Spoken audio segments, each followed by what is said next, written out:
Hi, how are you doing today? It's Audrey June, and I just felt compelled to come on here and pull some cards. It feels like things are shifting on the collective level right now, and that all the work that we've been doing within ourselves is going to manifest itself in our outwardly, or our outward um, reality.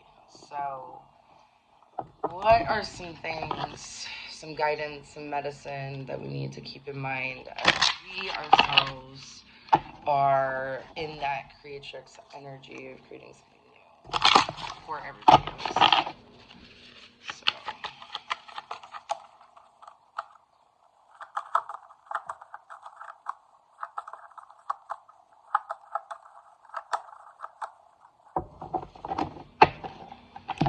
what do we need to birth?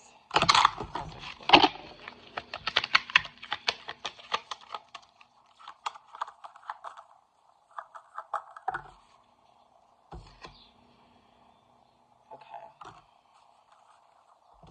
So I got motherwort, strength. Looking at this card, I see the key being in the heart. See the water between the legs connecting the yoni, the womb to the heart space. And then we have the Leah, like the lion, the strength on the left shoulder, crystal kingdom, crystal people showing itself through rose quartz, which is a heart activator. And then the feet curled at the water, at the base, at the roots.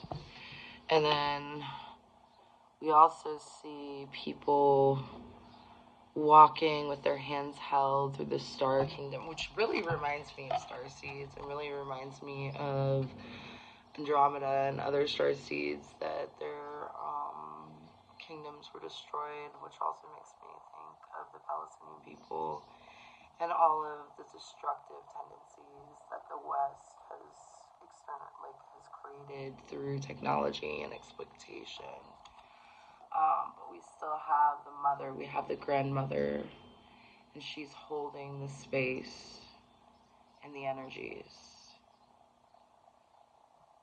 And she knows, and she's always known, that that was her position, to connect the generations together. 13, not lost on me that 13 is the witch's number. 1 plus 3, 4. Let's see what the book has to say about motherworts.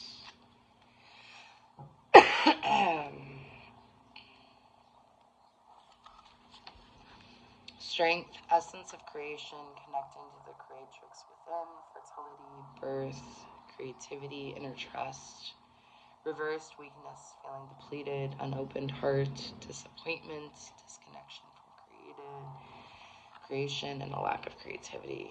The astrological ruler here is Venus. And we are in that Venusian awakening of the dark mother energy, specifically the creator as destructor, as destroyer. The botanical name Leonoris cardiaca comes from the ancient Greek leon for lion and aura for tail, referring to the plant's leaves which resemble a lion's tail. Cardiaca pertains to the herb's actions on the heart. As a whole, the name translates to lion-hearted, a term that speaks to motherwort's action on the physical cardiovascular system and the emotional and spiritual heart. Motherwort has a strong history of use in both Europe and Asia, and is associated with aiding mothers and women. Many cultures have used motherwort to honor their goddesses of fertility because of the herb's association with Venus and the moon. It was considered a protective plant, especially useful in spells to guard pregnant women and their unborn children from envy or evil air. It was often planted around the home or hung from doorways, as it was said to keep away unwanted guests, both physical and spiritual. Motherwort was either smoked or burned to use for smoke cleansing, as it would drive bad spirits out of the house. Many species of motherworts were used for heart protection, for counter magic to reverse a curse. Japanese folklore tells of a town where the main water source was a stream fed by rainwater, trickling through hills of motherwort. The inhabitants of the village drank daily from the stream and were bestowed with extraordinarily long life, up to 130 years old. Ancient Greeks used motherwort to treat anxiety, depression, heart palpitations, and nervousness in pregnant women. In traditional Chinese medicine, motherwort is used to invigorate the blood. Like the radiance of the lion's heart, motherwort's energy builds inner trust and confidence. The lion-hearted motherwort is representative of the beauty we possess when we own the power of our gifts and creativity.